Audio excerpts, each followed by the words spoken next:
खासदार निलेश लंके प्रतिष्ठान मुंबई यांच्यातर्फे दहीहंडी उत्सव आयोजित करण्यात आले आहे।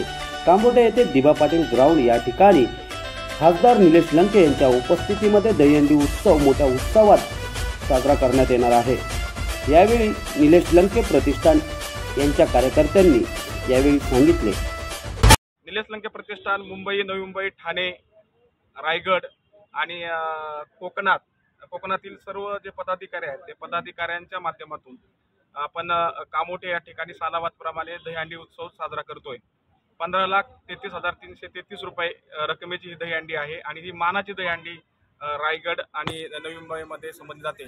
पारनेर स्थित मुंबईकरांनी एकत्र येऊन संघटितरित्या एक पारंपरिक उत्सव साजरा करण्याचा हा प्रयत्न केलेला आहे आणि दरवर्षी तो प्रयत्न आपण करतो।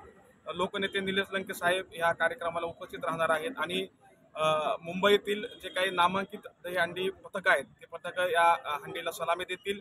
महिलांचे पथक येतील ते सलामी देतील आणि लोकनेते निलेश लंके साहेबांचा मुंबई स्थित पारनेरकरांच्या वतीनं नागरी सत्कार सुद्धा आयोजित करण्यात आलेला आहे आणि या दहीहंडी निमित्ताने जास्तीत जास्त दहीहंडी प्रेमींनी उपस्थित राहून हा दहीहंडीचा थरार अनुभवा अशी विनंती या निमित्ताने आपल्या चॅनलच्या माध्यमातून करीत आहे।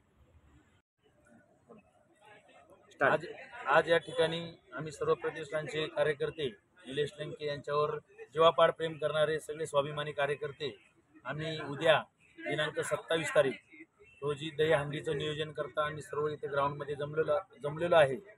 मी सर्व पारनेरकरांना आणि सर्व कामोठेकरांना एक आमंत्रण करतो की उद्या आपले नगर जिल्ह्याचे खासदार, अहिल्यानगरचे खासदार लोकनेते निलेश लंके हे ह्या ठिकाणी 3 वाजता उपस्थित राहणार आहे। तरी आपण सर्वांनी आपल्या नेत्याचा सत्कार करण्यासाठी आणि नेत्याचं स्वागत करण्यासाठी बहुसंख्येने इथे जमावा। आपलं स्थळ आहे दिबा पाटील ग्राउंड, ऐश्वर्या चौक। तरी सर्वांना आम्ही निलेश लंके प्रतिष्ठानच्या वतीने विनंती करतो की आपण सर्वांनी उपस्थित राहावा व कार्यक्रमाचा आनंद घ्यावा।